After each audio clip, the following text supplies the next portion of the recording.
Hello, this is Holly with Holly's Joys, and I would like to introduce myself just a little bit and let you know why I'm making this video today. I have a bachelor's degree. I went to Purdue University and it is in management. And I also hold a bachelor's degree in metaphysical. So I'm licensed as a metaphysical minister. And I've always really enjoyed researching spiritual things and self-help and just being the best person that I can possibly be. And I have found that my superpower or anti-power is being invisible. And that's what I want to talk to you about today, my invisibility. And I am overcoming feeling invisible. I realize that I'm not actually invisible, just so you know. But I feel invisible so much of the time. Like, I try to express myself and people will just talk over me or look away, or they're watching something, just completely not paying any attention. So, and that has been since childhood. Now, I was raised by parents who were born in the mid 20s. So, I mean, it was a completely different world then. But it has impacted me on how I conduct myself as an adult, what I think about myself as an adult. And I am working on those things. And I thought, well, maybe since I'm struggling with some of these things like invisibility, maybe somebody else out there is too. So I've come across a person called Jerry Wise, and I've watched several of his videos, and he talks a lot about adult children of narcissistic parents or narcissistic abuse. And I mean, I haven't found a thing that he has said yet that I did not go, yes, that is me. Now, I don't know if it was mainly my mother, was a narcissist or not, but I know she did have mental health issues and struggles. So I'm not trying to diagnose, and I'm not being mean. She's already deceased. She doesn't care what I'm saying. So anyway, I want to talk about being invisible or feeling invisible. Well, some of the things that made me feel invisible as a kid was I was highly allergic to cigarette smoke, and my mom would blow smoke in my face. And I was not allowed to swish it away. She deemed it offensive, and she would get really angry, and it was not safe for me to do that. So I just learned to hold my breath and calmly move away. But what that told me was, what you want doesn't matter. I don't even see you as a person standing there. And she had sayings to go with it too. She wanted me to be seen and not heard. She did not care what I had to say. We never had a discussion about anything. We never sat down and just chit-chatted. If now there were times that she talked to me, she would tell me stories of her growing up periodically, and it was rare that happened, so I listened. She didn't want to hear me talk. She didn't want me to be a kid, like run through the house or tumble or cartwheel or don't do anything what she deemed disruptive in any way, shape, or form. And no one seemed to think this was odd. Like, none of the family members seemed to think this was odd. I thought it was odd, but you know, what do I know? I'm a little kid. So boundaries were not a thing. I had no boundaries. I was not allowed boundaries. I didn't even know what the word no meant unless it was being told to me. So another thing that she always did, and that I've not heard anyone talk about, so this is going to be strange, but she always had a thing about the bathroom. So whenever I went to the bathroom, I had to leave the door open. Like, she always wanted to know, what are you doing in there? Like, I don't know, going to the bathroom. What do you mean? What am I doing in here? So it was, and for years, I was uncomfortable to shut and lock the door behind me in a bathroom. So yeah, the bathroom's always been a thing. And she did not like you to flush the toilet. I don't know if she wanted to go in there and check out what you were. I don't know why. She was always very, don't flush the toilet. And that went on until I was an adult. And every time I was at her house visiting, I was terrified to use the bathroom.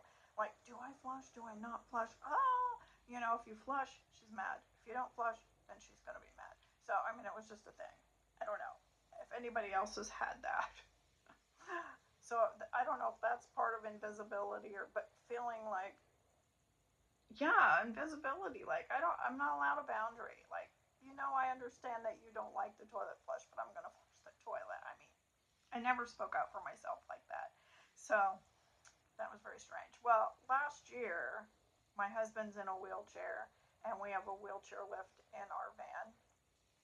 And it is getting worn and old, and it had a malfunction and fell on the top of my foot. The lift part, not the wheelchair, the lift from fully extended up. So it was like up high, and that huge metal plate that lifts a 500-pound wheelchair fell on the top of my foot in a sandal. And I was absolutely in full panic. I know I didn't look like it, but I was. There were a lot of people around at the time, and so when they come rushing over to obviously offer assistance, I was just like, no, it's fine, it's fine. Just not. It's very upsetting and triggering to me to need help from somebody. And so I just always say, I'm fine. It's good. I'm absolutely, I got this. I can handle this. I don't know if that's really invisibility, but like invisible to my own needs. And I have to cloak them like they're not there. So it ended up that we're 9 months out from that, and my foot's still not right. So I did not walk. I was not supposed to walk on my foot for nearly, 5 months. So it was a very traumatic injury. No, it wasn't broken. It was just crushed.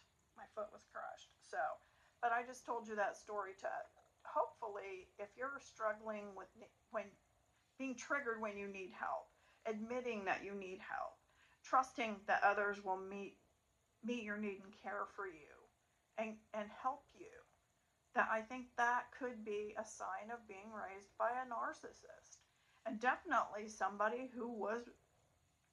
It's not right, we need to be able to lean on each other, and to give the gift of vulnerability, and let people extend their love and compassion. So, um, before I forget, I want to tell you that I have written a book. It's called The Next 12 Steps, uh, from Striving to Living the Life That You Deserve. And it's on Amazon. And I think I wrote it because somebody I know and love struggles with addiction. I wrote it because of that. But I think it applies to a lot of these other areas that we don't necessarily recognize as traumatic relationships. So check it out if it's something you're interested in. I'd appreciate it. Anyway, know that you have value, that I have value. And if that needs to be said, I'm saying it to you today. You have value. And it's okay to need help. It's okay to be seen. It's okay to be a part. Um, People need what you have to offer. So offer it. And I know it's scary, or it can be scary. It's been scary for me many times.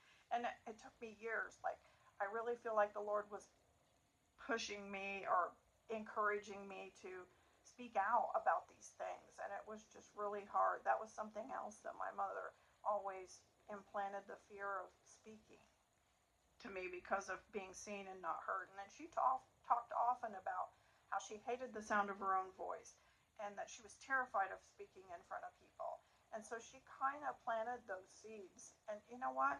Those aren't my fears. That's not mine to carry. That was hers.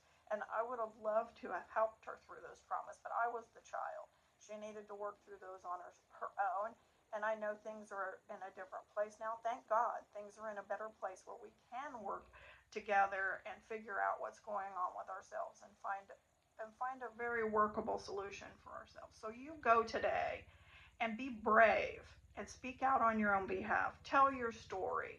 If you can't tell your story, yourself, message me, give me the information, and I will tell your story anonymously for you so that other people can understand what it's like to be in these places, because we don't understand each other unless we tell each other what's going on.